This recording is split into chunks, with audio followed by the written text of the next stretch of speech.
Hi. మాకు కాట్రా వైష్ణవిదేవి అమ్మవారి దర్శనం అనుకోకుండా జరిగింది. మీకు అలాంటి పరిస్థితొస్తే యూజ్ అవుతదని జెప్పేసి ఈ వీడియో చేశాను.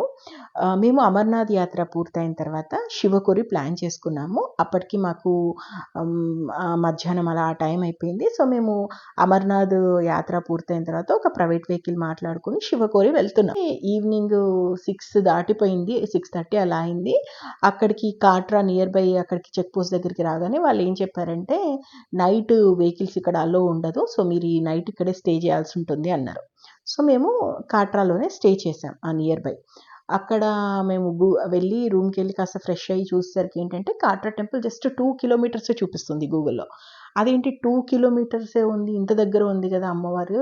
సో, దర్శనం చేసుకుందాం, ట్రై చేద్దాము అంటే, మేము ఏ వ్లాగ్ చూసినా చాలా ప్రాసెస్ చెప్తున్నారు. అక్కడ జనాలు చాలా ఉంటారు. అది కాని పని అని చెప్పారు. బట్ మా డ్రైవర్‌ని అడిగితే ఏమన్నాడంటే, నైట్ అంతా టెంపుల్ అయితే తెరిచి ఉంటుందమ్మా, మీరు ట్రై చేస్తే ట్రై చేయండి అన్నాడు. సో, మరి నైట్ ఉన్నాం కదా, అమ్మవారు ఇంత అంటే కళ్ళకెదురుగా అమ్మవారు కనిపిస్తుంటే అది ఇంత దూరంలో మనం కనీసం ప్రయత్నం చేయకుండా ఎలా ఉంటాము అని చెప్పేసి మేము నలుగురం ఫ్రెండ్స్, సరే ఏదైతే అదయింది, ముందైతే అక్కడికి వెళ్దాం మనము. దర్శనం అయితే అమ్మవారి దయ, లేదంటే కనీసం నైట్ జమ్ము చూసినట్టయినా ఉంటది కదా మనకు అని చెప్పేసి మేము బయటికొచ్చేసాము. మా డ్రైవర్‌కి చెప్పాము, తీసుకెళ్ళమని చెప్తే ఆయన Banganga check post near by drop చేశాడు. అక్కడి నుంచి మేము కొంత దూరం నడుచుకుంటూ వెళ్ళగానే మనకు బాన్‌గంగాకి సంబంధించి రిజిస్ట్రేషన్ కౌంటర్ కనిపిస్తది. సో, రిజిస్ట్రేషన్ కౌంటర్‌కి వెళ్ళేసరికి అక్కడ ఒక 20 మెంబర్స్ అలా ఉన్నారంతే. వెంటనే మేము కౌంటర్ దగ్గరికెళ్ళి మాకిట్లా అమ్మవారి దర్శనానికి వెళ్ళాలి అంటే, సరే ఆధార్ కార్డ్స్ చూపించండి అన్నారు. అసలు సింపుల్‌గా మేము ఆధార్ కార్డ్ ఇచ్చేసాము. వాళ్ళు మనకి యాత్రా కార్డ్ ఇచ్చేశారు.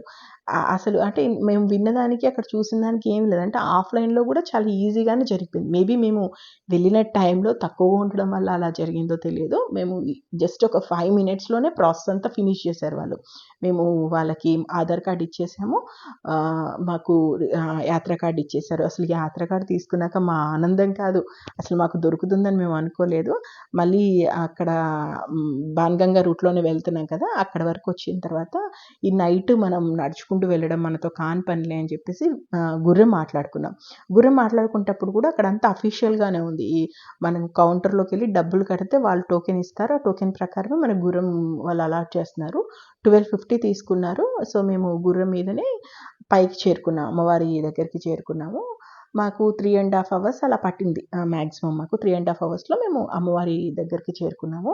అక్కడి నుంచి కొంచెమే ఉంది. మనం గుర్రం దిగిన తర్వాత మనకు కొంచెం దూరమే నడవాల్సిందుంది. అక్కడికి వెళ్ళాము. అసలు రాత్రి